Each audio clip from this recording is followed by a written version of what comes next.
Hello, Peppers. Welcome to Pep. Looking a little bit different today. Let me explain. Actually, before I explain what's going on here, because it's a little bit weird, I shouldn't introduce our guest. This is our guest podcaster, Richard Cook. Hi, everybody. Hi, Peppers. See, Richie can talk. First of all, I should explain. For those, before I explain who Richard is, other than just a very handsome guy who we just happened upon in this random location. Making me blush. You can, as always, we are on holidays at the moment, which is why there's no Planet America, but still making the podcast because I'm a bit of a desperado.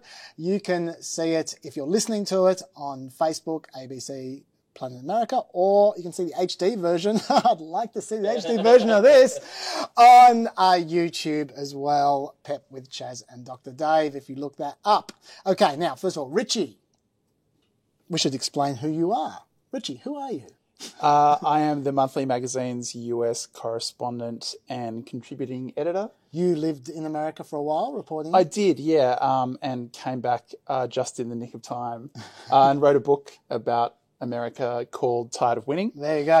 You're going to net at least a sale out of that. Look, it's optional. I'm not sure if I'm allowed to speak it here, but yeah. It's not an official ABC podcast. More of that in a second. Yeah, so I visited 20 states in 2018 and covered the midterm elections and tried to get a complete picture of America as best I could that wasn't just seen through Trump's Twitter feed. That was my Did you succeed? Partially. Okay. Richie also, he worked with The Chaser for a while as well. I did, yeah. He was kind of, it was writer / researcher / guru. I wouldn't go that far. My guru days are over. So yeah, he's got a history in comedy writing and reporting and talking American politics. So yeah. So I guess that's why I'm here. And you're an intellectual. Oh, really? I'm going to turn redder than this couch, which you won't be able to see in HD. But okay, so that's why Richie's here. The reason why we're both here is because now you might recall long-term viewers and listeners would remember I told you a sad tale a few months back about the ABC and bureaucracy, and I explained how at the ABC it's not about partisanship. So many people think the ABC is driven by partisanship. That's not true. Many people at the ABC, almost all the people at the ABC are actually non-political. What drives the ABC is bureaucracy. That's what drives the ABC. So, for example, back in the Chaser days, I remember when we were doing election campaigns, we were trying to get the Prime Minister at various times, and we'd be camping out like 8 p.m. or 9 p.m. trying to get the Prime Minister, hiding in wardrobes or whatever, because the Prime Minister didn't want us to turn up dressed in a costume, and we might not get him. And so then the next day at 8 a.m. we'd say, the Prime Minister's going for a walk. We got to get there at 6 a.m. Sorry, you can't have your cameraman because part of the union contract is they need a 13-hour turnaround from the last time they were working. So you just have to get the Prime Minister another time. That's the way the ABC works, right? It's driven by bureaucracy. Is this going to end with you with a cross of gaffer tape over your mouth, holding up a sign saying "Free Chaz"? Well, we have talked about cancel culture, so maybe. But yeah. Please don't chain yourself to any part of the ABC building when this is over. I believe that would violate some part of the contract. The union contract, especially. I will not be doing that. Make safe, guys. Make safe. The reason why we're here is because we were told, when I first explained this to you, the bureaucracy, I explained how the ABC have a real problem with the fact that we are not an official ABC podcast because we did not agree to the terms of the podcast committee. And so we went and made it anyway. They weren't very happy about that, and so they got us to change our name. They've been trying to be as much of a nuisance as possible, and now we don't know if they've got us kicked out of our studio, but someone has got us kicked out of our studio for reasons we don't understand. We're trying to get to the bottom of that. In the meantime, we're just going to squat around the ABC because my pass still works. So we're just going around from place to place. There's a we are in the ping pong parlor. There is a ping pong table directly behind you. as you can see. And so, and we are just going to sit here talking and maybe play ping pong. Let's see how it goes. It's difficult working conditions, but on the plus side, it's a great story and a great podcast opener. It really is, isn't it? Which is the important bit. Let's get on to this week's news. Now, I'm conscious of the fact I've got a podcast with Dr. Dave on Friday in 2 days' time, and we got a huge backlog because it's been holidays. We haven't covered anything on the show. We try and cover everything between the show and these podcasts. So there's some stuff I'm just putting aside to Friday. Supreme Court. There's a heap of Supreme Court the last 2 weeks. I'm putting that to Friday with Dr. Dave. Kanye. Sorry, people who are obsessed with us talking about Kanye. We're going to talk about him on Friday as well. We're going to talk about polling on Friday, Biden on Friday. Today, we're going to talk about some of the other stuff like Roger Stone we're going to get to, and COVID, which we'll get to right now. This all happened after you came back from America, but yeah, you know about it. Okay, I'll just give you a quick update on some of the key numbers, and then let's talk about it. First of all, like we all know about the number of cases, like at the moment, I think today was 62,000 or something like that, new cases today. It's been hovering between 50 and 70,000 for the past week or so. The numbers I care about are hospitalizations, because hospitalizations come directly before deaths. Yes. And the positive percentage of testing, because that tells you how out of control it is. If every single person you're testing comes back positive, you know there's a lot more out there than you know about, and you have no control over that. That's right. Yeah, okay. So hospitalisation, America, last time we spoke on Friday, so 5 days ago, 44,000 people were hospitalised nationally with COVID. 54,000 are now hospitalised nationally with COVID, which is still about twice what it was 3 weeks ago. So it's still increasing, not burning out of control, but getting there. All right, so that's that number. Test percentages is the interesting one for me. Let me go through the big states. To remind people, what you want is less than 5% testing positive. More than 10%, people generally think you've got a problem. I'm going to tell you all the ones that are above 10%, all the states. Arizona, 26.5%. They got a problem.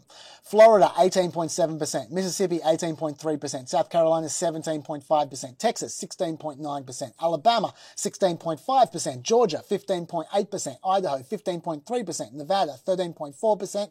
Arkansas, 12.3%. Kansas, 10.9%. Utah, 10.7%. That's a lot of problems, Rich. That is a lot of problems, and the places that we're talking about here, I mean, nowhere in America has fabulous public healthcare infrastructure, to put it mildly, but these places in particular, it is terrible. So we've already had an avoidable situation twice over where New York and New Jersey and other coastal places should have learned from the international world. Yeah.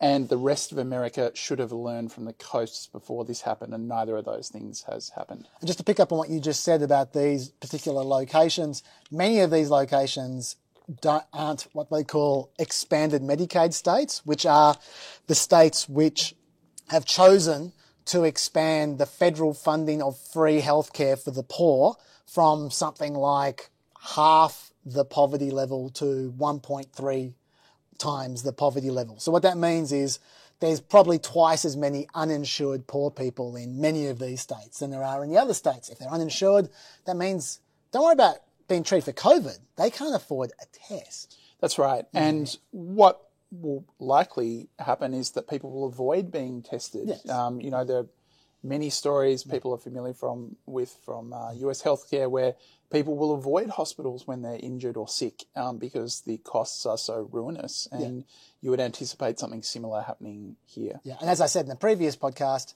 because the healthcare system in America is so special, even the people with insurance sometimes pay enormous amounts for tests, which are meant to be free, by the way. They did pass a bill that was meant to make these things free, but somehow people with insurance are still often several $100s out of pocket for a test. Well, even with insurance. Even one thing which I think hasn't been discussed very much is that the for-profit nature of the US healthcare system is one of the reasons why its COVID spread has been so bad. Because what happened in other countries when there were PPE shortages and prices became very high. Like masks and PPEs, protective equipment. Yeah, personal protective equipment, so stuff like N95 masks, all the things that healthcare workers in particular have to wear to protect themselves from contracting COVID. In other countries, the government just lumped it. And hospitals just lumped it, especially public-owned hospitals. They just bought it, even though it was exorbitantly priced. And what I've been told by people who work in the PPE business in the United States is that for-profit hospitals were very reluctant to fork out for this overpriced PPE. So that's one of the reasons that hospital workers were not protected initially. There were actually some hospital chains and healthcare chains which try to fire people for buying or wearing their own PPE. And these healthcare workers have been one of the key modes of contagion. So it's just another sort of thread in this tapestry of disaster that we're seeing. Cheery. By the way, I should also say, before I forget, I have been asked by the Hand of God, because he takes his work seriously, to note that if you're wondering why the audio is shit, it's because we're recording this in a cafeteria next to a ping pong table. And he's doing his best, but we're going to try and find a radio station in the next few weeks, if the ABC will allow us. Some more numbers, just quickly. Texas and Florida and Arizona, the 3 states, and California, 4 states that everyone's talking about. They're the ones out of control. In particular, Florida had 15,000 new cases 2 days ago, 12,000 new cases yesterday. Texas and Florida both have death rates going up, and they both had record deaths last night, which was 130 each for the day. But it's a bit up and down. Like, the trend is still going up in Texas and Florida. I should note, though, to be fair, that Florida is gone from 30 to 50,000 tests a day last week up to 50 to 100,000 tests a day since. They've ramped up the testing a bit. So when Trump goes, oh, it's all about the tests, in the case of Florida, there's probably an element of that, yes, even though their positive response from their test is still very high, which suggests they don't have enough tests. But still, the 15,000 case day, they had 98,000 tests that day. That was the record in Florida for tests by a long way. So we should note that. They've still got a problem, but just they are increasing their tests a lot there.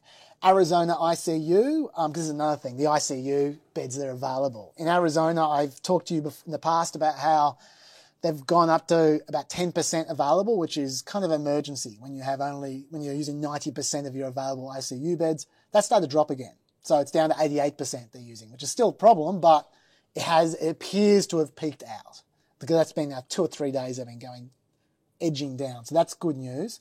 Texas, they're at 79% of hospital beds in use at the moment. 19.2% of them are COVID. So maybe we'll see. Texas might not get to the 90s. We'll see. I'm just giving you all the numbers.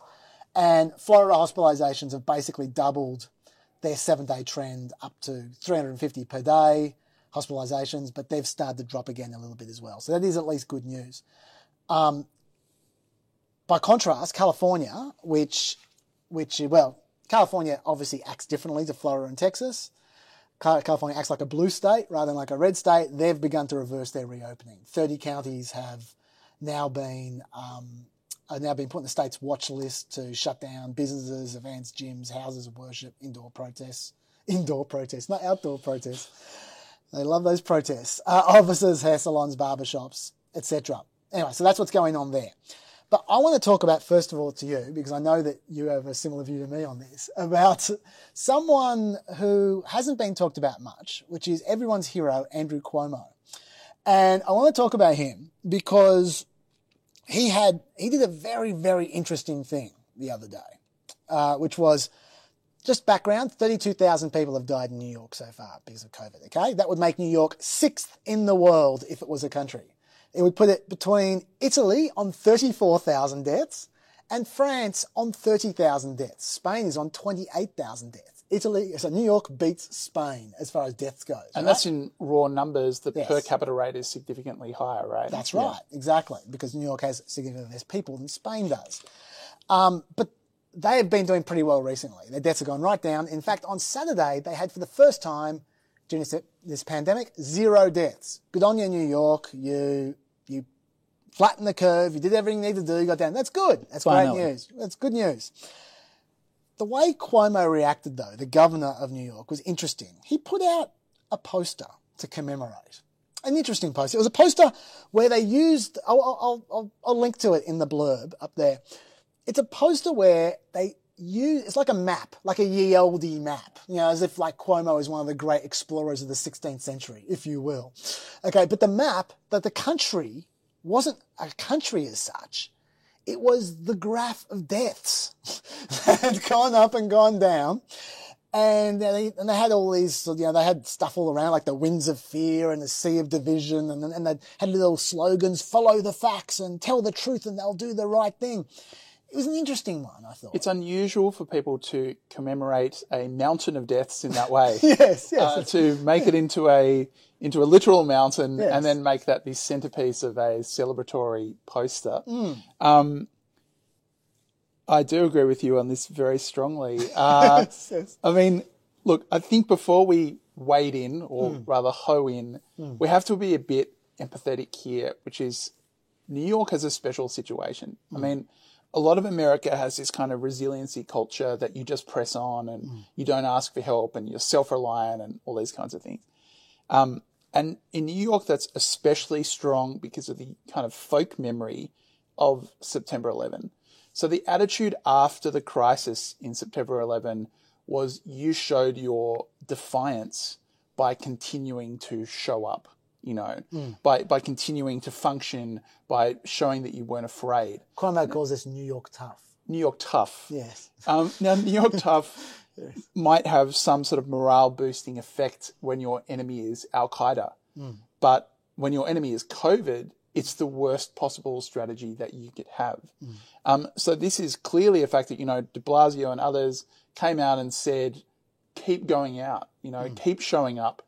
And that has had catastrophic consequences. And that is something which I think a lot of people don't understand, although we have mentioned on the podcast before, that people associate New York with locking down early, because it did lock down early compared to, say, Texas or Florida. But compared to California, it wasn't early. And compared to what they probably should have done, it definitely wasn't early. Absolutely. And they knew that they would have significant numbers of travellers from China and Italy in particular, that they were already there. But there was just an attitude that somehow you could keep rolling. And the most problematic aspect of that, which we've touched on, was Cuomo's effort to put that initial tranche of COVID patients into what are essentially nursing homes. Yes, these are people who were diagnosed as positive, may have spent some time in hospital, but they got over the hump, and so they had to put them somewhere, and they didn't have any room in hospitals.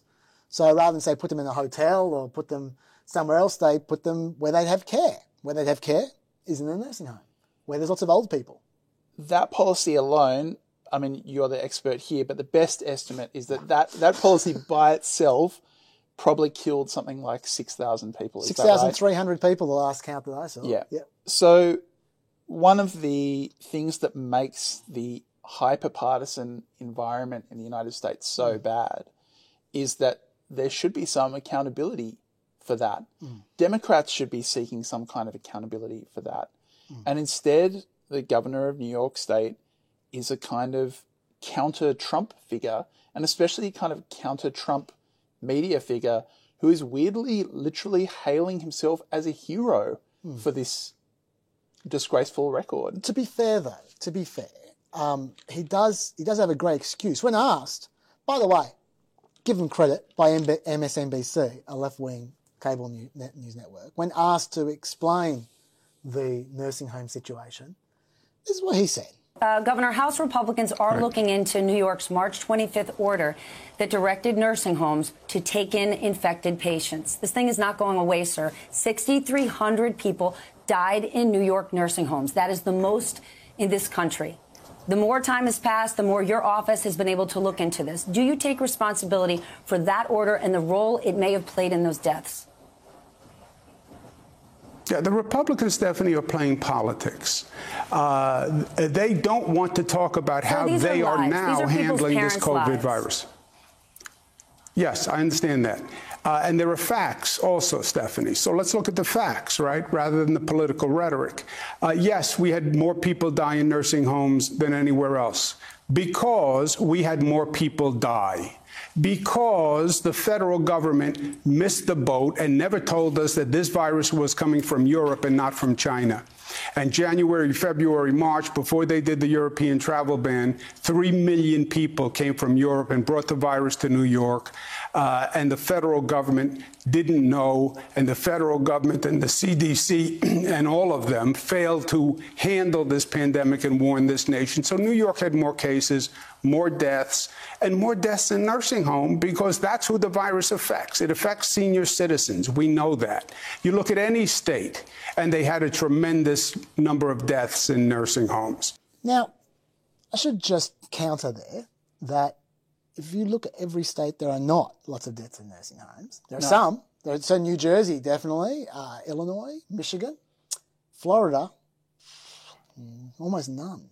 Very, very few. And the reason why is because they didn't put infected people in nursing homes there. They made a point of sealing off the nursing homes. Now, let's just be clear.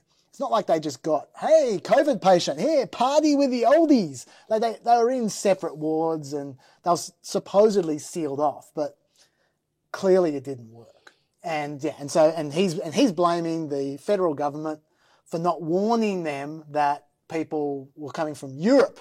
Not the China thing, the Europe thing. He's saying that's the reason why. At that stage, he could have had that warning from watching the news. Yeah.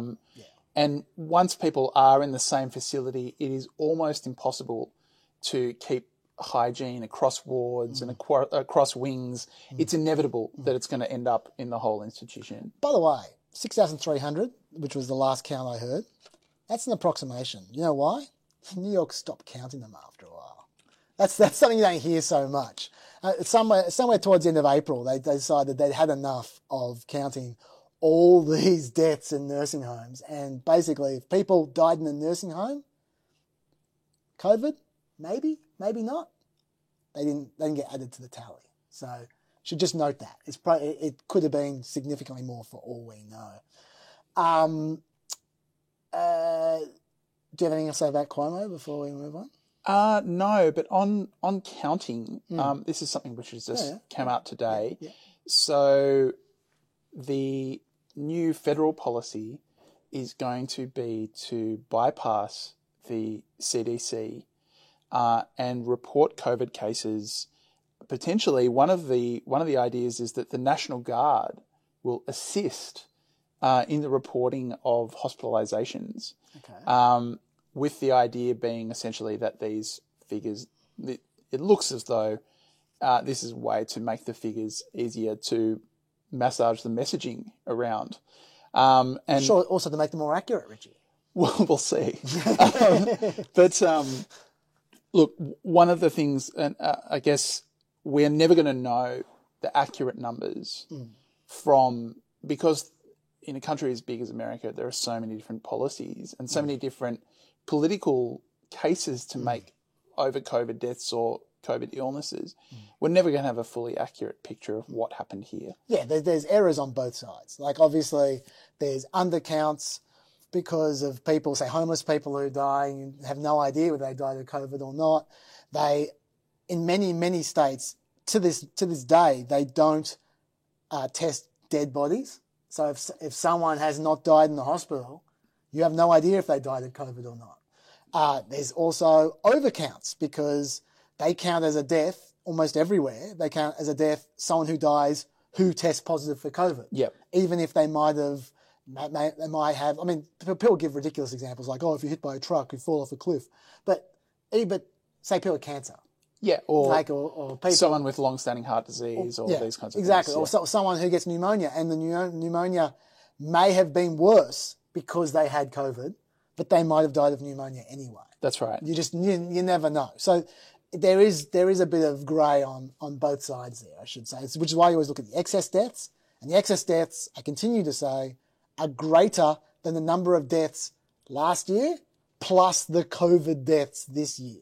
So which suggests there's an overall undercount going on. That's right. And there's a lot of those people are people who are dying at home.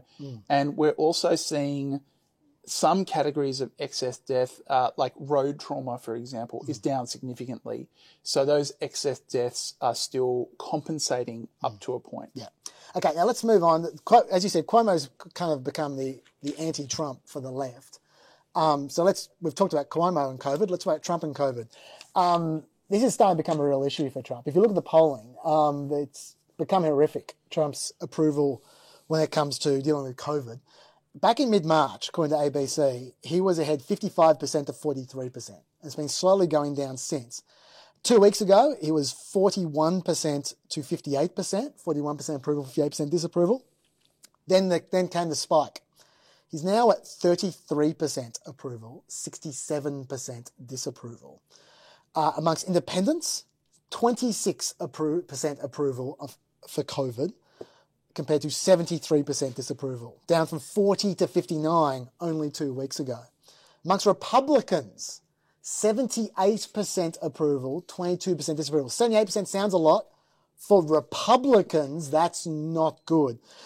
Middle of June, he was 90% approval in his treatment of COVID amongst Republicans. So it's starting to bite into his base.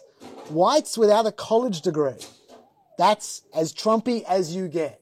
57% approval now on his handling of COVID to 42%. So that's what it was in June. Now it's 50-49. Now it's 50-50. Amongst the Trumpiest people of all, that is. So, and the interesting thing about this is it's bleeding into his polling on everything, like his race relations, for instance. The numbers of his COVID approval has matched the numbers of his race relations approval for the last month.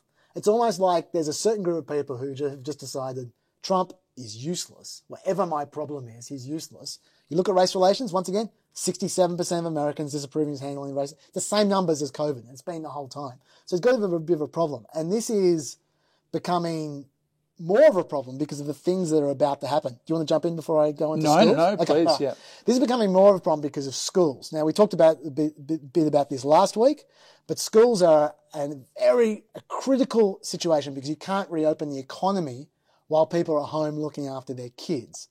Also, and you've got this situation where there's the schools need to decide now whether to reopen in a month's time because they need to set in place plans, etc. And it's a month's time when they're supposed to be reopening. Now, you've got a situation where Trump is basically insisting they all have to reopen, probably for political reasons. You've got Betsy DeVos, who's the education secretary, insisting that schools have to reopen as well, despite the fact she is most notorious as a champion of homeschooling, ironically. Yes. And there's a great quote which I got for you here. When it comes to education, no solution, not even ones we like, should be dictated or run from Washington, D.C., says Betsy DeVos, who insists that every single school open in another month's time. But the problem he's got here is that he can't make schools reopen. No. He has no control over that. So already a whole bunch of places have said, we're not reopening. California has said it. New York has said it. Miami has said it. There's a bunch of places that have said that we're just not going to reopen our schools. So that makes him, that all the negatives he's trying to avoid still occur, but he looks insipid on top of that, so, which is the problem for him. So jump in there. Go. Yeah, I think there's another level to that, which is that previously it was possible for Trump to look at states like Michigan, which had closures, and say, do the whole sort of liberate Michigan style rhetoric. The red states are the real America, still functioning, and here people are imprisoned. And people have now seen what happens when you do open prematurely. Yeah. So it's very difficult to, bite twice in that way. It's very difficult for Trump to now say, I dare you to stay closed, because people are even, as you say, whites without college degrees are feeling pretty tentative about this. Yeah, and one of the problems he's got, like he's talking about as if it's political that people aren't reopening their schools, but the problem schools have is that one teacher is responsible for a lot of students. So, for instance, I know this, my wife is a teacher, I know this personally, that if a teacher gets COVID from any of their students, and they have contact with hundreds of students, that teacher takes care of 6 different classes, 7 different classes. That's 7 substitutes you need to hire for that one teacher. Where are substitutes coming from? Who's paying for them? The states are already have a massive deficit because of COVID and because the federal government isn't giving them any money at the moment. We'll come back to that. So where's the money coming from for the substitutes? They don't have it. And so schools close down because they don't have enough teachers, because if you open up too early, which is a real issue as well. Joe, you want to jump in? Well, another aspect of it is that, there are lots of areas of American life where liability and lawsuits dictate what's happened. Yeah. But schools are notorious. Yeah. They are flypaper for torts. So there could be the prospect of schools reopening prematurely, students being infected, and then the schools or the school boards being sued off the back of that. I mean, all these things are unknowns which have to be factored in. Especially given the CDC, the Centers for Disease Control, has already put out guidelines, which the lawsuits will be paying attention to. The guidelines which people like Betsy DeVos have said, essentially, you should ignore them and just reopen anyway. Yeah. The CDC, Trump said he was going to introduce new guidelines over the top of the CDC, which would have been interesting. Apparently, that's not going to happen now. The CDC has said they're not going to change their guidelines. And in their guidelines, they specifically say, quote, implementation should be guided by what is feasible, practical, and acceptable and be tailored to the needs of each community. Once again, feds butt out. That's the CDC guidelines. Feds butt out. So they've got a problem. Another problem they've got, which is possibly greater, is that it's all coming in at the same time. The same time, which is the end of August. This is all coming to a head at the end of August. The convention is at the end of August, the Republican convention, in Florida, in the middle of a hotspot, Jacksonville, where masks are compulsory at the moment. And Florida has a rule that if you hold a convention inside, you must max out at 50% capacity. Trump does not want that at his convention. He absolutely does not want either masks or 50% capacity. And you can see, and there's a lawsuit against the convention. It might not even happen because there's a lawsuit against it at the moment. You've got Grassley, Alexander, Romney, Collins, Murkowski, Roberts. 6 senators have already said that they're not going. Grassley said he's not going because of coronavirus. Quote, I'm not going to go, and I'm not going to go because of the virus situation. So who knows how many, and this is a month away. Who knows how many more people are just not going to. Those guys are rhinos. I know Trump won't mourn any of them not turning up, but how many more people are not going to turn up? Is he going to be confronted with empty seats? Because, he just cancelled a New Hampshire rally because of the rain when it sounded like he wasn't going to fill it up. He's sensitive to this. Look, people are very disdainful of Trump supporters not taking precautions. And, there's a whole culture war around masks in particular. But what we've seen from the recent Trump rallies is that a lot more Trump supporters are cautious of COVID than you might think. They aren't going to, risk their lives to wave a placard at the president. So there's a real chance, especially when the caseload is as high as it is, that a convention like that won't have the kind of attendance that Trump needs and desires. And normally that wouldn't be a problem. It's not like Biden's going to get lots of people to his convention. No. They're probably going to hold it online. Exactly. But he just makes such a thing of it. He turns it into his...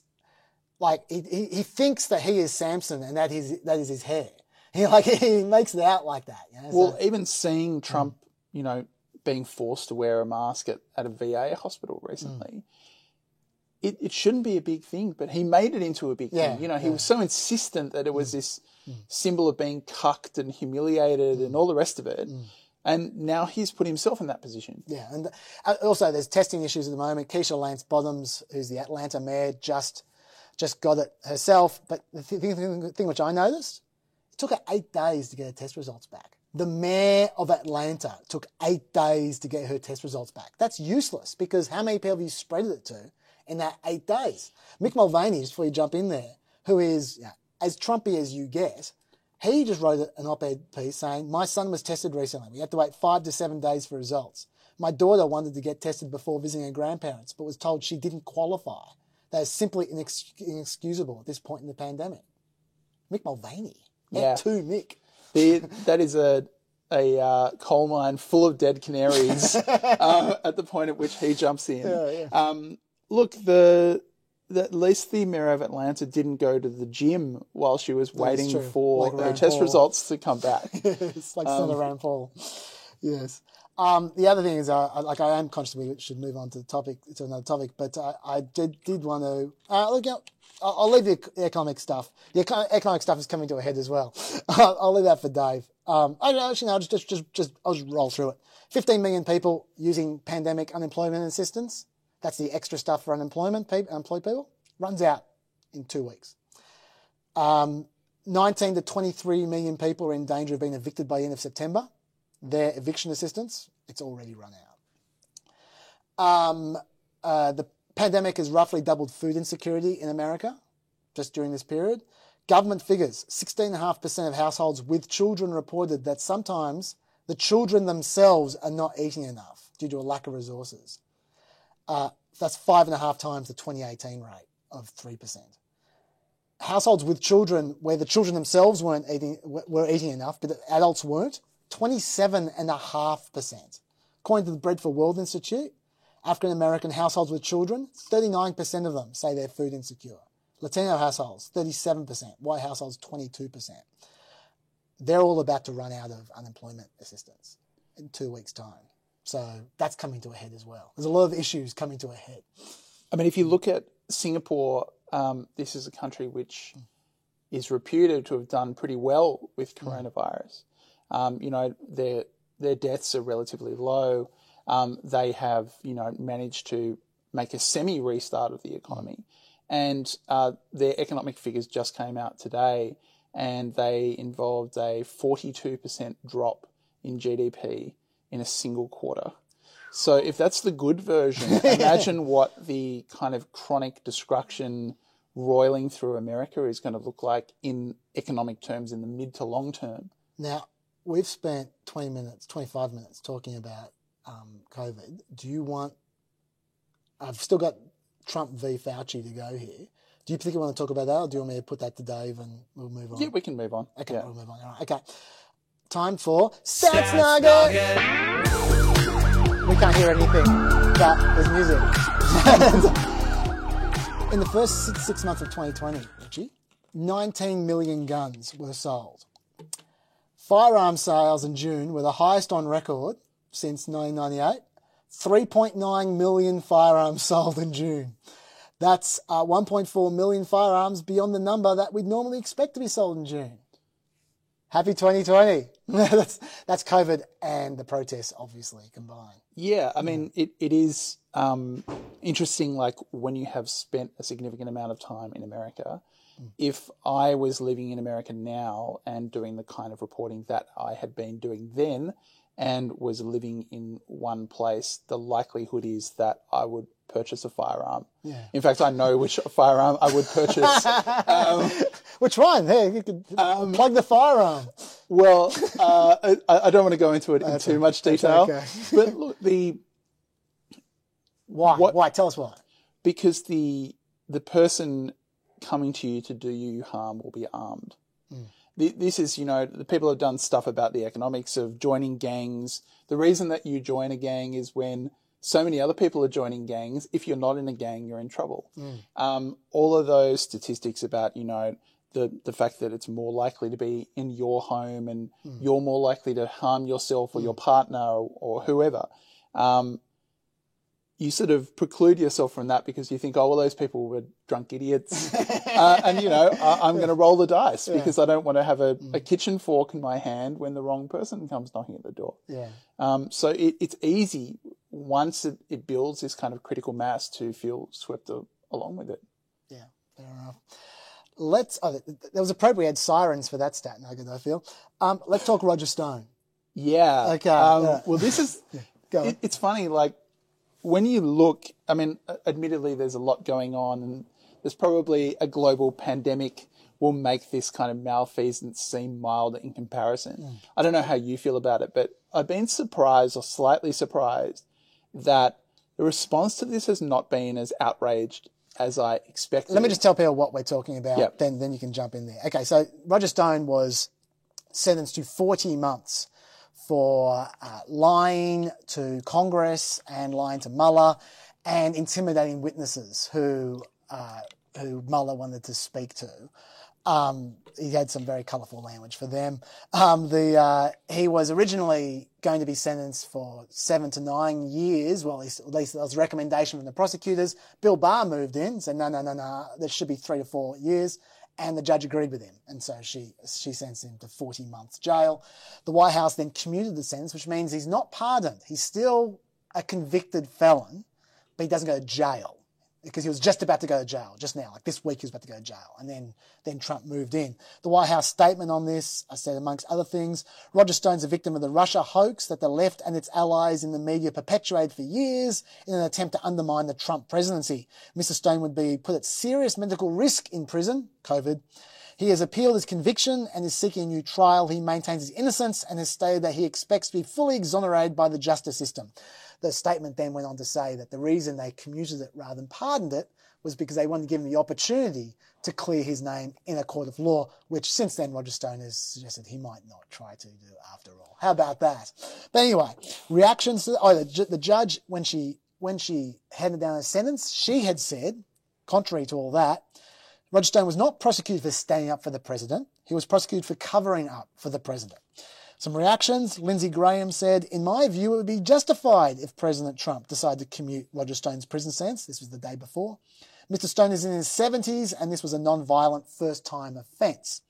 Equally important, over time we learned how biased and corrupt Crossfire Hurricane and the Mueller probes were. To be honest, they were biased, but that's not related to Roger Stone lying. Mitt Romney, of course, in his rhino glory, unprecedented, historic corruption. And the American president commutes the sentence of a person convicted by a jury of lying to shield that very president. Trump's response, do rhinos, like Pat Toomey also criticised him, and Mitt Romney have any problem with the fact we caught Obama, Biden and company illegally spying on my campaign? Do they care if Comey, McCabe, Page and her lover, Peter S., the whole group ran rampant, wild and unchecked, lying and leaking all the way? No! Not sure what that's got to do with anything. And as I said, Bill Barr disagrees. Let's play Bill Barr disagreeing. This is what Bill Barr had to say. Mr. Stone is scheduled to report to prison, I believe, next week, July 13th or 14th. You said earlier in a previous interview that it was a righteous prosecution. You still believe that? Yes. He was prosecuted while I was Attorney General. I think the prosecution was righteous. And I think the sentence that the judge ultimately gave was fair. Richie, Bill Barr is saying that the sentence was fair. Well, what do you have to say? Bill Barr was expressly asked about this scenario previously. He was asked if someone covered up for a president and that person was convicted of a crime and that person then had their crime commuted or pardoned by the president, would the president then be committing a crime? And what did he say? His answer was unequivocal, and he said yes. And the reason that he was asked that question in the first place is, of course, because people were worried that exactly this was going to happen. It's interesting you say that because, that's his view, obviously. Bill Barr, he's just one guy. The Founding Fathers talked about this as well. Back in 1788, George Mason argued that we ought not to have the power of pardoning for the president because he may frequently pardon crimes which were advised by himself. If he has the power of granting pardons before indictment or conviction, may he not stop inquiry and prevent detection? Good question, George Mason. That's why he's a Founding Father. And James Madison replied, yes. But there was a solution.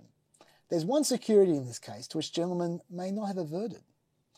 If the president be connected in any suspicious manner with any person and there be grounds to believe he will shelter him, the House of Representatives can impeach him. They can remove him if found guilty.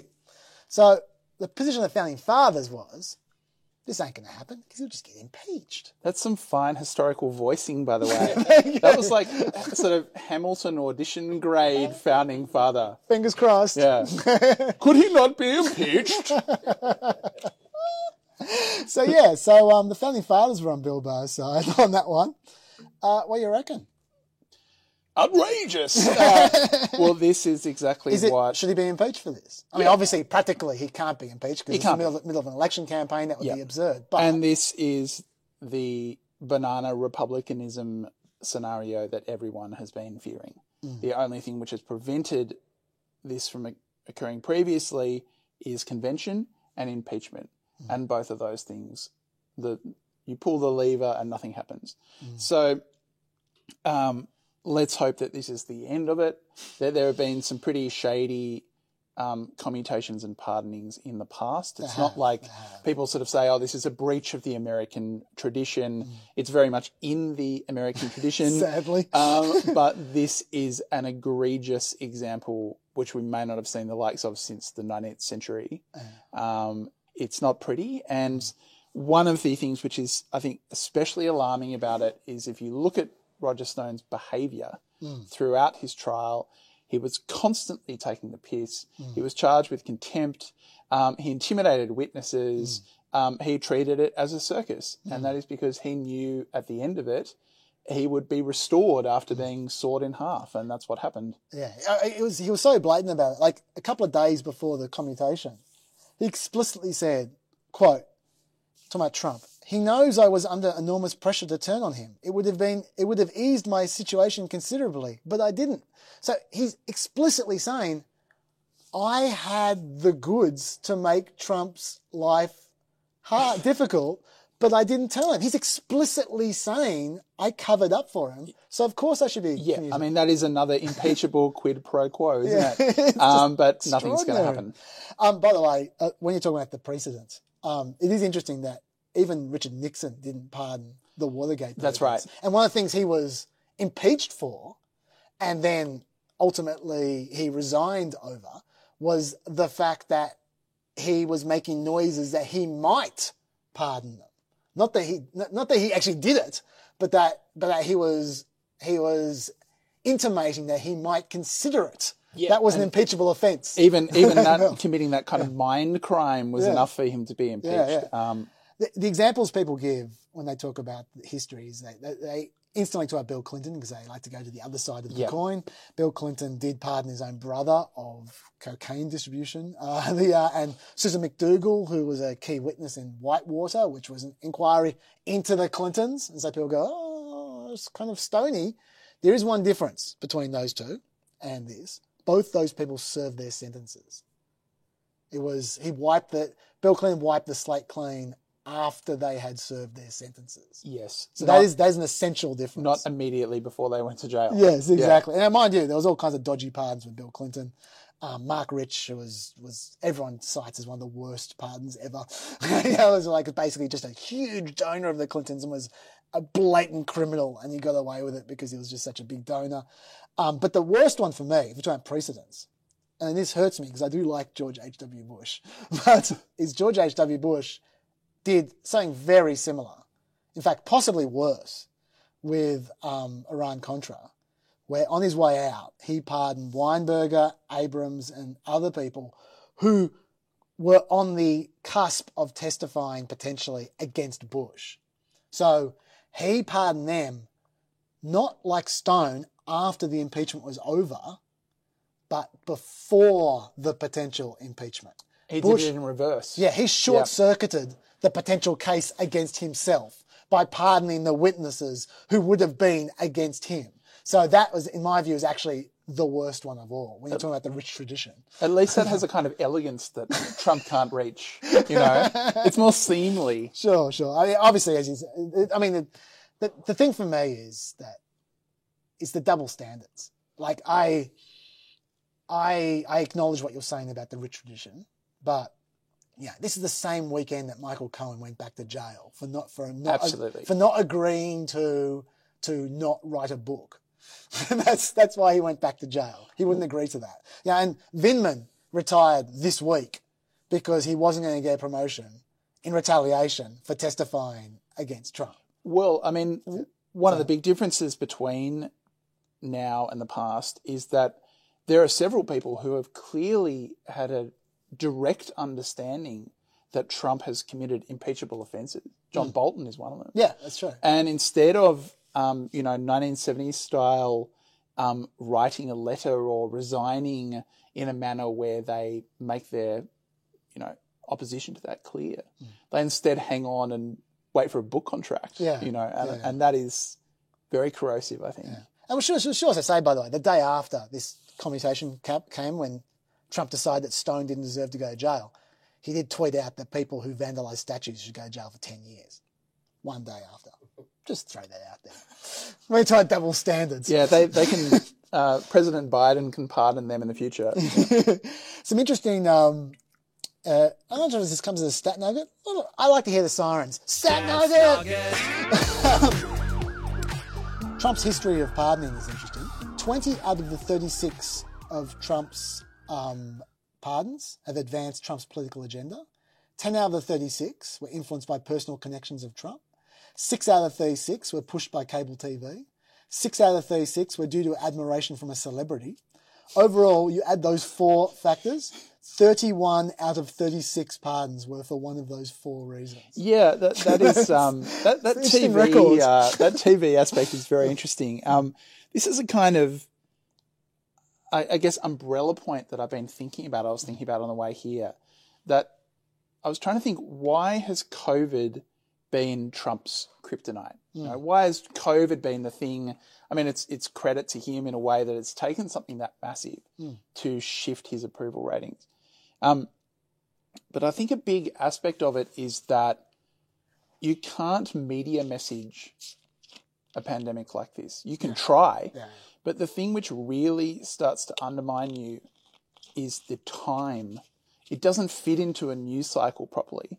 It drags on and on and on as an unchanging story. You see people really struggling that even here, the reason that you get this bad contrarianism is that there's only one story, and the media just really struggles to report one kind of serious but boring story for months and months and months at a time. They get bored, and so does Trump. Yeah, that's really good analysis, I have to say, because you're right, because all of Trump's scandals, and there have been many of them, have one thing in common, which is you forget about them in 2 days' time, because there's another one, there's another one, there's another one. COVID doesn't go away. It's the same boring story over and over again. The number of deaths, number of cases, number of deaths, number of cases, number of deaths, every single day. It's not partisan. You can't spin it. You can try, but after you spin it once, then the same story comes back the next day. You can't spin it the same way again. No, you can't. And how many different ways has he tried to spin it? A million different ways. But you're right. It is that. I think you're right. Yeah, good stuff, Richie. Let's talk about cancel culture, because I talked about this last week at length. Did you watch it? I did, yeah. I just like people to watch me. Yeah, it's ego, really. I wanted to bring up a couple of other aspects of it, which I didn't cover amazingly in 50 minutes. But I also want to bring up with you, because I know I won't get into details, but you're writing articles about this kind of stuff. This is something you've taken an interest in. Yeah, absolutely. So yeah, do you have some thoughts to add about all this kind of stuff? Yeah, I mean, let's start with the term. A lot of these arguments kind of get bogged down in definitional problems. But one of the reasons it's tricky to talk about cancel culture is that it's a term which covers so many different things that those things are really not very compatible with each other. It covers historical examples. It covers recent examples. It covers legislative attempts to suppress free speech. It covers cultural and economic and workplace, supposed attempts to stifle free speech. It involves celebrities not being able to give public speeches or write pieces for particular publications. It involves randos being fired for things that they might have tweeted. I mean, these are all very, very different things, especially in terms of the philosophical free speech underpinnings of them. What ends up happening is that you just end up kind of swapping hypocrisies. You know what I mean? You just end up saying, oh, well, what about this person? What about this person? And I think underneath it, to have a useful appraisal of it, we have to look at the changing relationship that people have to what has been called the marketplace of ideas and how that functions as part of a a democracy, and especially American democracy. So for me, the kind of change that I really pay attention to is something like the ACLU. So the ACLU, which is, the major civil liberties organization in America, for many, many years went to court to fight for Nazis to be able to hold rallies. They can't do that anymore because their young staffers won't go along with it. That is a significant difference in the way that people invested in civil liberties think about speech and its consequences. And I think that's sort of where the conversation is most interesting to me. Yeah, okay. Well, we've got a good example of that this week, actually, which we'll come to in a second. I'm just going to throw out a couple of very quick points, which I didn't cover last week, and then let's get to the topical example of this. Someone in the comments, thank you very much, I think his name's Matt, pointed out ContraPoints did a great YouTube video about cancelling back in January. I did actually see it when it came out because I do watch ContraPoints, but I completely forgot it existed. So thank you, Matt. I'll put the blurb up there. I'll put it in the blurb. You should watch it if you're interested in this topic because, look, she's definitely trying to excuse herself here because she is at the pointy end of the spear when it comes to being cancelled. But her analysis, I think, is second to none. To summarise, she says, okay, number one, presumption of guilt. The accusation is enough. Number two, abstraction. These are the tropes involved with cancelling. So number two is the abstraction, where the specifics are lost. It becomes very vague and just accusatory. Three, essentialism. You are what your behaviour was on that one occasion. Yes. That makes you a racist or a sexist or a whatever. Four, pseudo-moralism or pseudo-intellectualism, where there is a moral reason for the action now. It's not just we nailing them because it's fun. We're nailing them because it's the right thing to do, because that's what you do to racists or sexists or whatever. Five, there's no forgiveness ever. If you apologise, that puts it away for a second. But if you do something similar somewhere down the track, it's coming right back again. Yes. 6, the transitive property, which is cancelling is contagious. If someone interacts with you, they get cancelled as well. Yes. Which is, to me, the worst aspect of it. The sort of guilt by association aspect of it, which is why people had themselves removed as signatories of the Harper's letter. That's right. I think that's new. Yeah, and that's terrible. And the last one is dualism. It's you're good or you're bad. No shades of grey. Yes. And I think that's a great summary of the tropes of cancellation. She goes for 90 minutes. It's an interesting video, but I just summed it up. I think, some of those are interesting, but not many of those are new. No. I think that one thing which is really new and is really significant is a belief that representation has a kind of moral power and poisonous moral power that, say, having a racist character in a show use a slur could be just as destructive as someone doing it in a violent situation on the street, for example. I think that's quite distinct. Well, that becomes violence. Yeah, absolutely. Yeah. I think that is quite distinct from the way that people approached, artistic production previously, for example. Okay. Something which I want to add as well from last week I didn't get to. I mentioned it in passing, but I want to just emphasise it, back over it, because I think it's really important, which is what I was saying that I don't use Twitter to say anything serious or to make any serious points, because Twitter is impossible to make a serious point and you're going to get a whole bunch of people misinterpreting you and whatever. In my view, if you're worried about this kind of stuff, and I think I'm speaking to people who clearly aren't watching this podcast, who write letters like the Harper's letter, there's nothing that you can say on Twitter that wouldn't be better said in a Medium post that you link to from Twitter. Because the people, the drive-by types aren't going to read your Medium post. And if they do, they'll at least see your argument in context, and then they'll feel compelled to respond in context. And I find that naivety touching. Okay. There are always going to be people trawling, but I think what you're getting at is that cancellation tends to hinge on stuff which has a kind of mimetic shape, right? The people who get cancelled are not necessarily... there's a guy called Kevin McDonald, right, who is an academic who is just a massive anti-Semite. He has an evolutionary theory of Judaism which essentially makes Jews equivalent to kind of parasites, right? Now, Kevin McDonald is a disgraceful figure and doesn't have a lot of friends in academia, but he's also not cancelled because he doesn't write. He's not on Twitter. He doesn't write in a way where you can just take a sentence or take a picture or take a screen cap and broadcast it all over the world. You know, there are lots of people with terrible views who are just long-winded enough that they can't be kind of passed around like that. That's my saving grace. I'm long-winded. You're too long-winded to cancel. Yeah.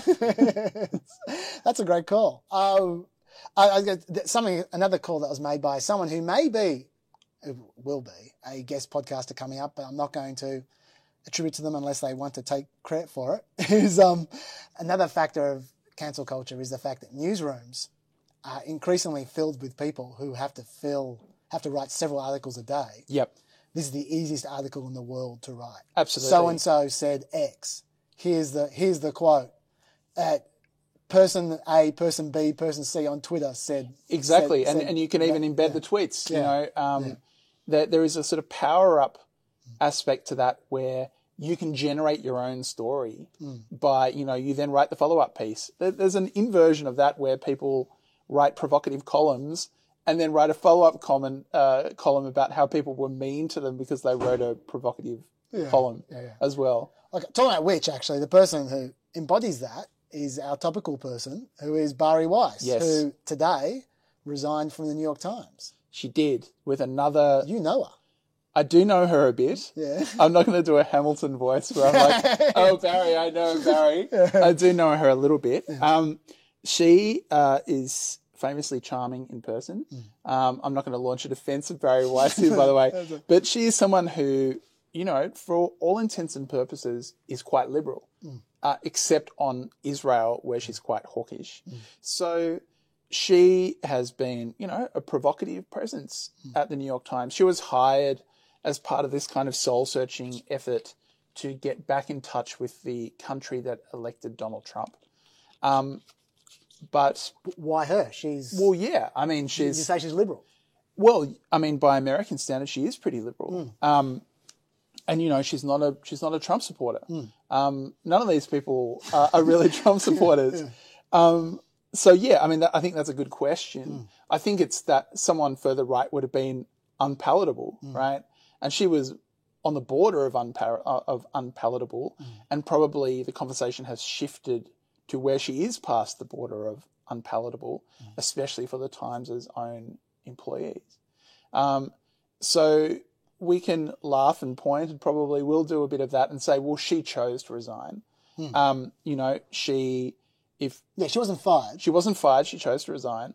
And if you're going to be a provocateur, you can't then be upset that you're provocative. Yeah, the knock on her is that she has tried to cancel other people before. Absolutely. Yeah. And look, there are very few people who adhere to the marketplace of ideas in theory who follow it directly in practice. You know, and we especially see an aspect of this that others don't. Living in Commonwealth countries with libel laws and defamation laws, where the Jordan Petersons and the Claire Lehmans and these kinds of people who are all invested in this publicly are still threatening to sue people. I mean, I know that well.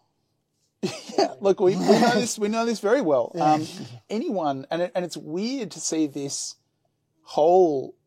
There are all kinds of weird conversations which get imported wholesale from the US, but a conversation about cancel culture imported into cultures which have defamation laws is super weird. It's a real phenomenon, but we don't have those bedrock protections of free speech in the same way. So Barry has done stuff like that. You know, there's controversy about whether she tried to have people fired or not, but she certainly tried to make people's lives very unpleasant if they held pro-Palestinian views and worked at colleges. I think this is an area where everybody is a hypocrite to a certain extent, but it does show that the faith in the marketplace, you know, in a sense, Barry herself has lost faith in the marketplace of ideas that supposedly operates within the New York Times. You know, she's saying there's enough market distortion there that I can't participate anymore. Well, if that's how other people feel about the marketplace of ideas more generally. What I don't get is this. I don't get. Let me just read you the reason why she said she resigned. She put out this whole letter, but I'm just going to read you the part which is relevant to what happened to her. My own forays into wrongthink have made me the subject of constant bullying by colleagues who disagree with my views. They have called me a Nazi and a racist. I have learned to brush off comments about how I'm writing about the Jews again. Several colleagues perceived to be friendly with me were badgered by co-workers. My work and my character are openly demeaned on company-wide Slack channels where masthead editors regularly weigh in. There, some co-workers insist I need to be rooted out if this company is to be a truly inclusive one, while others post axe emojis next to my name. Still, other New York Times employees publicly smear me as a liar and a bigot on Twitter with no fear that harassing me will be met with appropriate action. They never are. There are terms for all of this: unlawful discrimination, hostile work environment, and constructive discharge. I'm no legal expert, but I know that is wrong. So my question is, why didn't she sue? Yeah, I mean... Well, like she's the one who's fighting for her number one issue, apart from perhaps Israel, is cancel culture. Yep. She's saying that the New York Times is a hostile work environment. She is someone who has weighed against safe spaces at campuses. If she feels the New York Times is so far beyond safe space that is a hostile work environment, then well, do something about it. Well, I think that's congruent. I think that's congruent with her beliefs. I don't know why. But, I mean, if you are a free speech advocate, you wouldn't sue necessarily. These people are committing speech acts. You find them unpleasant. You don't want to silence them. You just want to leave. Okay, I think that's reasonable. Okay, fair enough. You know, that's it. Okay, you got me. Yeah. So she's the only non-hypocrite you're saying? No, in this case. She's a hypocrite and many others are as well. Yeah. I guess... the hypocrisy I thought that you were driving at, we're going to drive. Sounds like I fucked up. You dog-legged it. You dog-legged it to a different hypocrisy. The one I thought you were going to say was, aren't all these people just exercising their free speech? That did occur to me. Yeah, well. and that to even mention discrimination law and unfair and unsafe employment, that has a chilling effect. Yes. That is, and it's also interesting. response to what I should have said. Something which I think has not been touched on very much about cancel culture is that it borrows so much language from litigation, right? Trauma, safety. This doesn't come from critical theory. This comes from lawsuits, and that is the lever that radical politics found to make contact with these institutions, It's not a coincidence that Barry Weiss is mentioning that here. You're doing really well, Rich. While you're running hot, let's move on to the topic which you bring to the table here, which is social media. Before we do though, Stats Nugget! We talk a lot about high school education versus uni education. Oh, don't we ever? We do. And all the stats are about that. What we don't talk much about is high school education versus not finishing high school. I have some stats on that. Can I make the noise? Sure. No, I'm not going to do it. Do some science. No, because I know you're going to use it as a grab later on, and I'm not going to let you do that. I will. No, I won't. Okay, all right, it's fine. Men who finish school during grade 9 to 12. Okay, so we're not talking like grade 1. We're talking grade 9 to 12 here. Earn median 65 cents in the dollar compared to high school graduates. That's right. The median income for men with a high school diploma is about $36,000. The median income for men who complete grades 9 to 12, but don't graduate, $23,000. And that ratio has been steady since at least the 90s. That's been a perennial. The median income for women with a high school diploma is $21,000. For women who complete only grades 9 to 12 without graduating, median income, $14,000. So that's really not a lot of money. No, it's not. It really isn't. So we talk a lot about the high school graduates and how hard they got it. There are other people there who got even worse. Anyway, social media reach. There's been a lot of talk about this. Let me set the table and then you can jump into it. Okay, so Twitter started all this off, this latest occurrence, back in May when they put a warning label for glorifying violence to President Trump's when the shooting starts, when the looting starts, the shooting starts. Yeah, post. They ran a fact check on some of Trump's scaremongering about mail-in voting, which I said a lot about on the show. Then you had the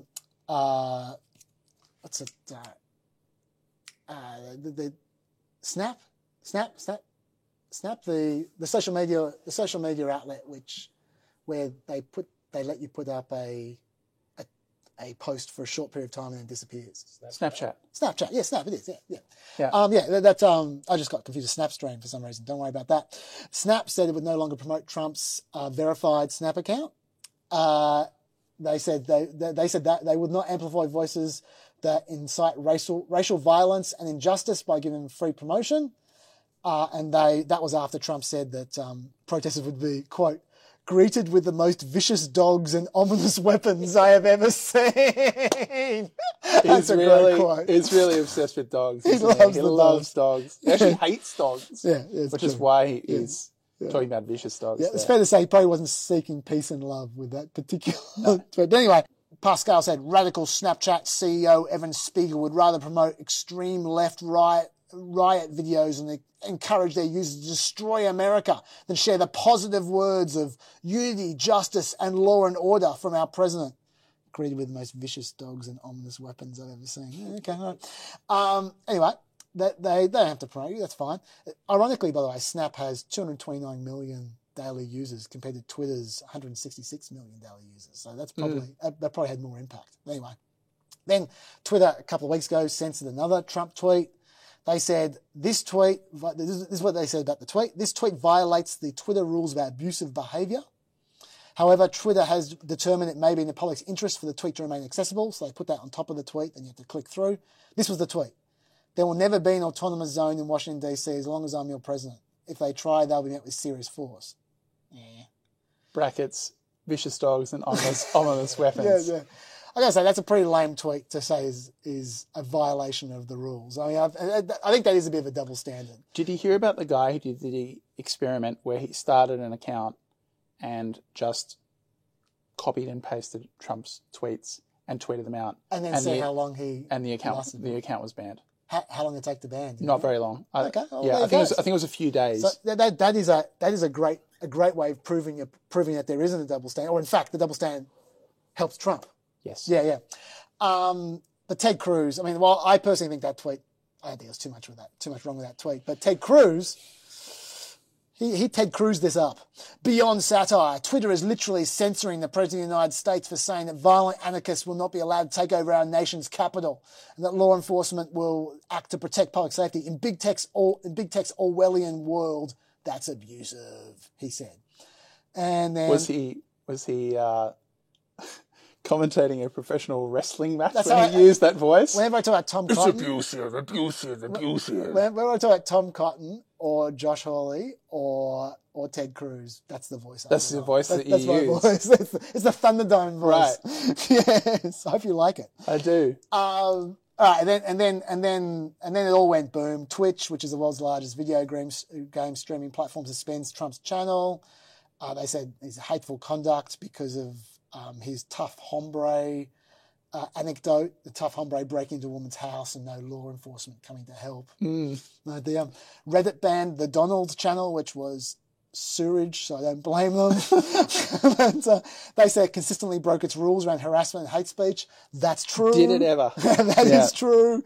Okay, and then as a result of all that, now conservatives are saying they're moving to Parler, which is a completely different network. It is. Take it away, Richie. What do you think about conservative social media? Do they have a point? What do you think about Parler? Yeah, look, I think that is good. Mm-hmm. I think that, one of the things that is interesting about cancel culture in the way that it's usually practiced is that it's actually how libertarians and classical liberals and some conservatives used to say that free speech should operate around bigotry, right? So if you look at stuff like segregation, for example, the rationale that states' rights people used to make was that you shouldn't have the federal government step in and say, you can't do this, it's illegal.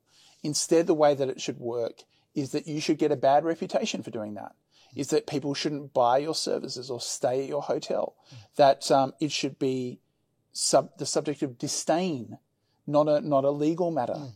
But what happens is when behaviour like that is the subject of disdain, conservatives compare that response to Nazism. They never imagined a world in which all the people expressing this disdain could get together immediately and give your establishment 1-star reviews and Boycotts. At you on Twitter and boycott you so effectively. So there's a lot of butthurt in this, which is that it is free speech. It's just not free speech that they like. So I appreciate the fact that they have stopped. I'm sure they'll do it in the future, but I don't think that conservatives should be telling, if they're sincere, should be telling private companies like Twitter what they can do and who they can broadcast. That, you know, it is a clear First Amendment violation to force Twitter to broadcast views that the staff of Twitter don't agree with. You know, that's a breach of freedom of association. Yeah, not to mention blackmailing them with potential lawsuits by dealing with Section 230 as well. Absolutely. That is classic government interference in the conduct of private enterprise. And if you're a conservative and sincere Republican, you should be against it. And the sincere Republican response should be setting up a competitor to Twitter. So that's why I think Parler is good. Yeah, I agree. I agree completely. I think I when I heard they were going to Parler, I thought, look, it's probably not going to work, but good luck, because that is the way to deal with it. Yeah, I mean, and look, this has been tried before with Gab. Gab is a sewer full of Nazis. Gab is so bad that Milo Yiannopoulos went on it and complained about how Nazis were ruining it. That's how bad it is. Milo is complaining about the Nazis. That's pretty bad. I mean, that's an ironic punishment, isn't it? That's pretty bad. I want to add two things about social media, which I've been wanting to say forever. Because I've been wanting to talk about this for ages, and we never get around to it. One, we talk a lot about the right and trying to get rid of Section 230. Section 230, just to remind people, allows carriers, like, say, Twitter, where they're not putting up the tweets themselves, you're putting up the tweet, to not be sued for what you say. People say, on the New York Times, if someone puts up an article in the New York Times and it's defamatory, they get sued. They put up the same thing on Twitter. Twitter don't get sued. Yeah, it's because the New York Times have to agree for it to be published by the New York Times. That's the difference. If it's in the comments of the New York Times, they won't get sued because the New York Times, unless a moderator allowed it to go on. The same way that you don't get sued, the phone company doesn't get sued if you make a defamatory comment over the phone. Yeah. So Section 230 essentially says if you have no control over whether people put stuff on your site, you're not going to get sued as a result of that. That's what Section 230 says. Okay. We associate the right with trying to get rid of that because they're doing a lot of blackmailing at the moment because of conservatives conservatives feeling they're discriminated against on social media. Do you know who else is against Section 230? Joe Biden. Somehow he's completely escaped any responsibility. No one ever talks about that. The fact he's about to be potentially president, no one mentions the fact that this is Joe Biden, quote, Section 230 should be revoked, immediately should be revoked. Number one. For Zuckerberg and other platforms, it should be revoked because it's not merely an internet company. It's propagating falsehoods they know to be false. They're my least favorite falsehoods. So that's Joe Biden. What law would be pertinent? I mean, because Joe Biden is not thinking about libel law in that situation, is he? No. He's thinking about stuff like consumer affairs type legislation around the propagation of, bogus COVID cures and stuff like that, isn't he? I don't know who knows what Joe Biden is thinking. Who knows? I mean, his brain has more holes than a piece of Swiss cheese, so we don't know. Yeah. Well, look, the second thing I want to add, which is nothing that never gets discussed, especially in Australia, this is where it would get discussed. The Court of Appeals in New South Wales finds Facebook sites can be responsible for their comments in as far as defamation That's right. goes. Like Section 230 does not apply in Australia. Not even fucking close. My understanding is that theoretically, and we've got to be careful here, you could sue an ISP company for hosting defamatory code, you know? Like, Defamatory code? well, you can host the ISP company for just having sent you the code which, when expressed, turns into pixels which make a defamatory statement. I see. You know what I mean? I got you. Okay. Wow. We went inside the matrix there for a moment, but the situation here again with defamation is bad. Yeah. It's very bad. I've discovered this firsthand. Yeah. One day I'm going to tell you guys the full story of that, even though there's a settlement that says I shouldn't. but it's a long story and it's a sad story. Hand of God, can I get 10 more minutes? Yeah. Okay. The reason I'm asking Hand of God is because he has to do the audio mix, and I don't want to be an arsehole to him. So we don't normally have to audio mix because we're normally in a radio studio. But I want to add one more topic, which is the topic which I was trying to get to this week because I've been trying to get to for months, which is defence. And it's become relevant this week. So, again, it's always relevant. I'm going to race through this quickly, and then you jump in whenever you want, Rich, because you are the guest. These are the ominous weapons. We've had the vicious dogs. Yes, we're on to the ominous weapons. Time for the ominous weapons. There's plenty of them. All right. First of all, there's a bit of a potpourri here of defence issues I've been trying to squeeze into the show. There was a report last month, actually 2 months ago now, that the Trump administration... Wait a second. A potpourri? Yes, a potpourri. All right, I'm going to drink in the fragrance of the potpourri. And the fragrance begins with de shit. It's Tom Cotton. There was a report last month that Trump administration officials had discussed the possible resumption of US nuclear test explosions. Mm-hmm. You may or may not have heard of that. It's 2 months ago now because I've been trying to talk about this for this long. There's been a moratorium since 1993 on nuclear tests in America for good reason. That screws around with all their treaties. It screws around with the fact that there hasn't been that there's been a nuclear non-proliferation treaty since like 1970, allowed nuclear power to proliferate because there's less ambiguity. Are they making a power station or are they making a bomb? And when you have tests, that screws around with that ambiguity because there's a lot more grey area between bomb and power station when you're conducting tests, right? This is one of the things that John Bolton was big on getting out of those treaties. Right? Yes. Oh, yeah. Yes. And we're coming to that. Yeah. And Tom Cotton, you might wonder how someone would react to the news that Trump administration is considering restarting nuclear tests, which, by the way, they don't need to do. They know they work.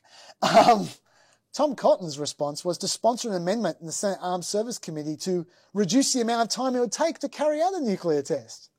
Thanks, Tom. In fairness, the real driver behind this is that Trump thinks that nuclear weapons are cool. Yeah. He really does. But not in a hurricane. No. He loves them. He's been obsessed with them since the 1970s. Yeah. And he wants to see a big thing go bang. He's running out of time, but Tom Cotton is making, whatever time he's got left, Tom Cotton's making it less by passing that amendment.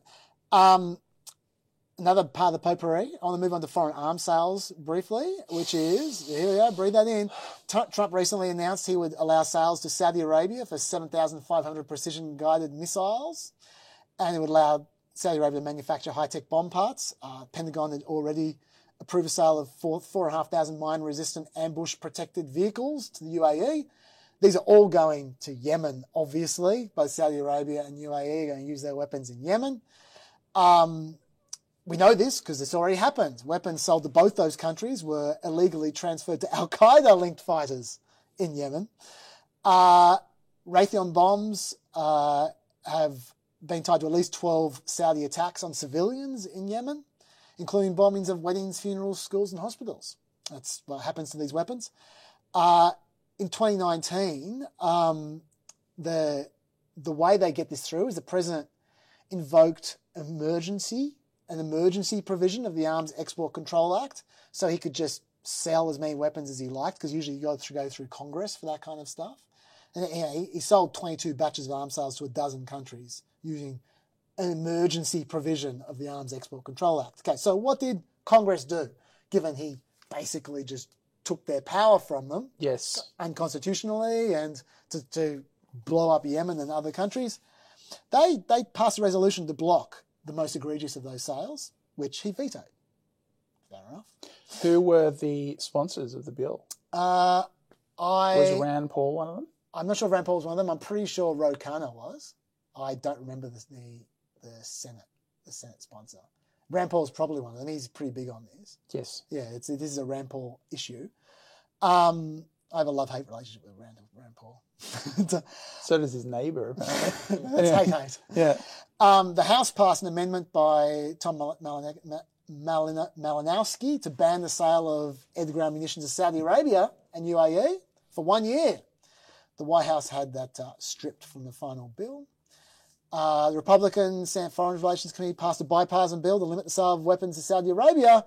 Mitch McConnell refused to bring that bill to the floor.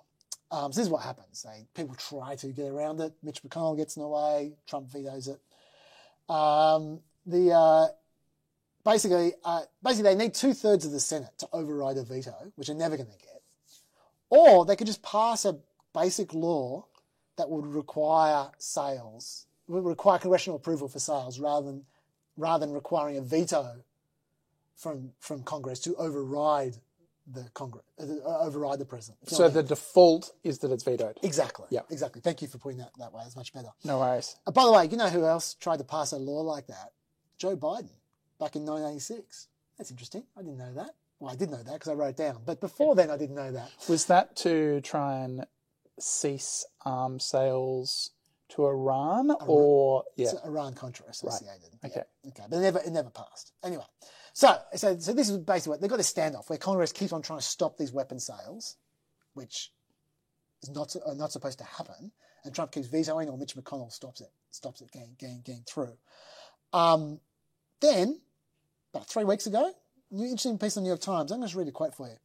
Senior Trump administration officials are quietly discussing whether to end a decades-old process for congressional review that has allowed lawmakers from both parties to block weapon sales to foreign governments over humanitarian concerns, according to current and former administration officials. The move could quickly advance sales of bombs to Saudi Arabia, amongst other deals. If adopted, the change would effectively end congressional oversight of the sale of American weapons and offers of training to countries engaged in wars with high civilian casualties. That's interesting, isn't it? So rather than deal with the White House going over the top by exploiting emergency provisions of laws that aren't supposed to be exploited, the White House is going to just stop telling them, apparently, they're considering. That's an interesting... that's partly a British-inspired... Like, Britain has a very poor track record of selling arms, especially to Saudi Arabia. I did not know that. And they quite often find out about these sales quite a long time after they've happened. So that's why they would like to be in on that action, because they're competing with them, partly. Oh, yeah, free market. You've got to admire that. Yeah, I think Prince Charles said, it's the old saw, if you don't sell to them, somebody else will. That's Prince Charles said that. Prince Charles said that. Prince Charles was talking about weapons when he said that? Yeah, the royal family are quite often involved in kind of international trade and are trotted out. Is that why Prince Harry was dressed as a Nazi? No, was he engaged in sales? He was dressed as a Nazi because it was party time. But Prince Andrew has spent a fair bit of time in the company of Saudi royals, doing a kind of trade show. This guy, Prince For weapons, nothing else. Prince Andrew. My God, this guy. He needs to be cancelled. Is there anything he can't do? This week it became relevant again, all this kind of stuff, because there's the defence budget, where often it's amendments to the defence budget where they rally about these kinds of issues. Defence budget passed the House Armed Services Committee, $740 billion, which, for those who are counting, is 3 times higher than China, which is second place, 10 times higher than the third highest spender, Saudi Arabia, and 15 times more than Russia. I got those stats from Glenn Greenwald in a piece which I posted on the Facebook page. It's up there in the blurb. You can look for yourself. If you've got a spare hour, you can you can watch what he say. It's good stuff. Glenn does some good reporting. I don't think you do, so I'm going to sum up what you're about to see in about 5 minutes, okay? Sorry, Glenn, but I have pointed them to your piece. It's a great piece. But the reason why US defence costs so much, well, partly, I imagine, things just cost more when the American military make them. There's all kinds of graft, there's all kinds of wastage, all kinds of bullshit. Yeah, right? That's the kind of, you're talking there about the $80 screwdriver phenomenon, which exactly. is, you essentially have no competitors. You're often selling stuff as a kit, you know, effectively. You're selling not just a plane, but all the repair stuff, and you can charge through the nose for that. And also all the Pentagon is the only department of the government that can't be audited. That's right. They've tried to audit it many times, and they keep on failing because it's just too complicated. There's too much. It's too bullshit. big. Yeah. It's effectively unauditable. And they intentionally hide expenditure. They keep on selling stuff back to each other to make it impossible to trace. It's garbage. Anyway, so there's a lot of wastage there. But having said that, part of the problem is they're so stretched. They're everywhere, the military. In fact, John McCain's aide, Chris Brose, yes, he's a hawk, but assuming he's not lying, he says that the American Armed Forces, when they conduct combat simulations set in the Western Pacific against China, they pretty much always lose. They lose every time. Yeah, they always lose. And I can say, he's saying that is that we got to spend more, I would argue maybe they're stretched too thin, maybe. But yeah, whatever. Anyway, we'll just throw that out there. What this system update, what the video of Glenn Greenwald was about focusing on 4 amendments to the defence budget, which I'll now briefly count. One is to stop Trump withdrawing from Afghanistan, because Trump wants to withdraw from Afghanistan. There was an amendment to try and stop him withdrawing from Afghanistan.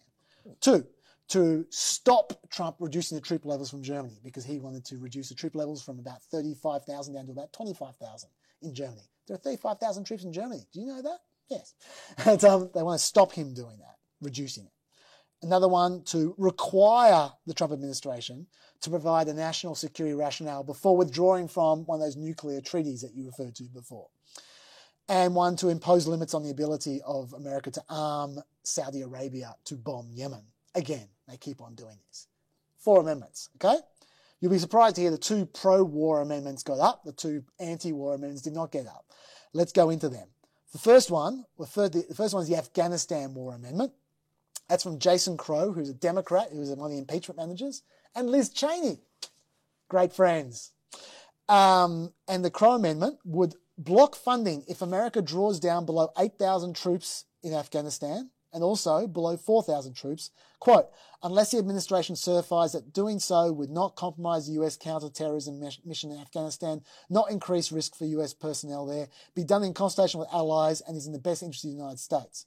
It will also require an analysis on the effects of a drawdown on the threat from the Taliban, the status of human and civil rights, an inclusive Afghan peace process, the capacity of Afghan forces, and the effect of malign actors on Afghan sovereignty. In other words, they would be there forever before they satisfied that. Well, I'm not sure if I agree with that, actually. No?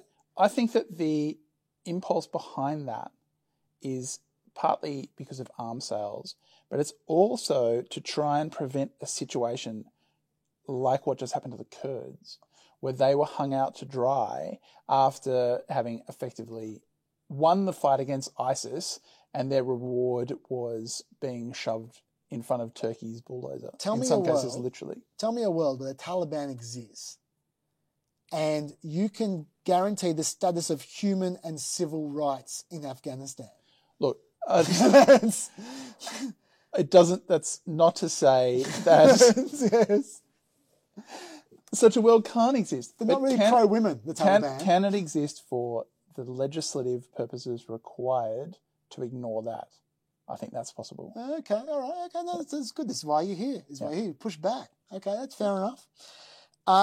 The thing I found interesting about this amendment is how it interacted with the Russian bounty story, which leaked out for mysterious reasons directly before this amendment was due to be voted. You can tell that this information came from Glenn Greenwald because he thinks that every story about Russia doing bad things is conspiratorial. Yes. This is just a summary of Glenn Greenwald, but I agree with him on this one.